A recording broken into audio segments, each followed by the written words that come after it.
নিজেকে পুলিশ কর্মী এবং স্ত্রীকে বারাসাতের তৃণমূল সাংসদ কাকলি ঘোষ দস্তিদারের আত্মসহায়ক বলে পরিচয় দিয়েছিলেন এক প্রতারক। আর সেই ভুয়ো পরিচয় ভাঙিয়ে এলাকায় প্রতারণার বড় বড় কারবার ফেঁদে বসেছিলেন শেখ মমতাজ আলী নামে ওই ব্যক্তি। উত্তর 24 পরগনার মধ্যম গ্রামের বাসিন্দা ওই ব্যক্তি নিজের নাম অনুপম চক্রবর্তী এবং স্ত্রীর নাম জয়শ্রী চক্রবর্তী বলে এলাকায় পরিচয় দিতেন। পুলিশের ওপর মহল ছাড়াও শাসক দলের শীর্ষ নেতৃত্বের সঙ্গে দহরম মহরম আছে বলে দাবি করতেন মমতাজ। বারাসাতের টালিখোলা এলাকার বাসিন্দা জনৈক তপন মজুমদার ও তার ভাইয়ের পাসপোর্ট তৈরি করে দেওয়া ছাড়াও তাঁদের জমি সংক্রান্ত সমস্যা মিটিয়ে দেবার প্রতিশ্রুতি দিয়ে মোট ৭৯,০০০ টাকা হাতিয়ে নিয়েছিলেন মমতাজ। বেশ কিছুদিন কেটে যাবার পর তপন বাবু ও তার ভাই বুঝতে পারেন তারা প্রতারিত হচ্ছেন। সেই মতো তারা বারাসাত থানায় লিখিত অভিযোগ দায়ের করেন। তদন্তে নেমে পুলিশ মধ্যম গ্রামের বাড়ি থেকে শেখ মমতাজ আলীকে গ্রেপ্তার করে। তিনি নিজে পুলিশে চাকরি না করলেও তাঁর স্ত্রী রাজ্য পুলিশের কর্মী বলে জানতে পেরেছে পুলিশ।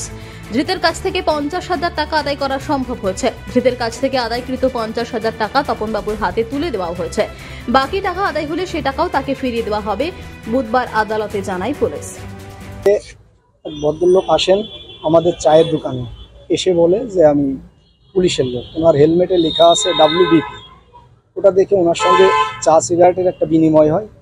হওয়ার পরে বললাম, স্যার আপনি আমাদের একটা পাসপোর্ট আটকে আছে, পাসপোর্টটা যদি ছাড়িয়ে দিতেন একটু উপকৃত হতো। উনি তখন বলল যে পাসপোর্ট ছাড়াতে গেলে কিছু টাকা পয়সার দরকার আছে। তো বললাম, স্যার কত টাকা? উনি বললো যে 12,০০০ টাকা। বললাম, ঠিক আছে স্যার, আপনি কাজ করুন, আমি 12,০০০ টাকাই দেবো। আগে বলেন পুলিশের লোক পরিচয় দিয়েছে। হ্যাঁ, উনি তো ডিআইবির লোক পরিচয় দিয়েছেন। তো তারপরে ওনাকে প্রথম ৬,০০০ টাকা দেওয়ার পরে বলছে আপনাদের কাজ চলছে আর ৬,০০০ টাকা দিতে হবে। 12,০০০ টাকা দেওয়ার পরে উনি বলছে আপনাদের যে আর দুটো পাসপোর্ট করবেন তার জন্য দিতে হবে আসছে আর ৭,০০০ টাকা।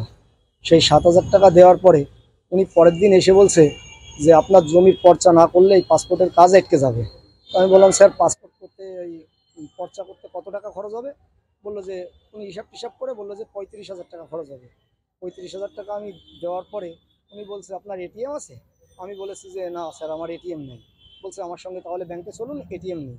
আমার পাশে যে ইন্ডিয়ান ব্যাংক, ওইখান থেকে উনিই দরখাস্ত দিয়ে এটিএম ব্যাংকটা তোলার পরে উনি ওই এটিএম থেকে আমার ২৫,০০০ টাকা তুলে নিয়ে যায়।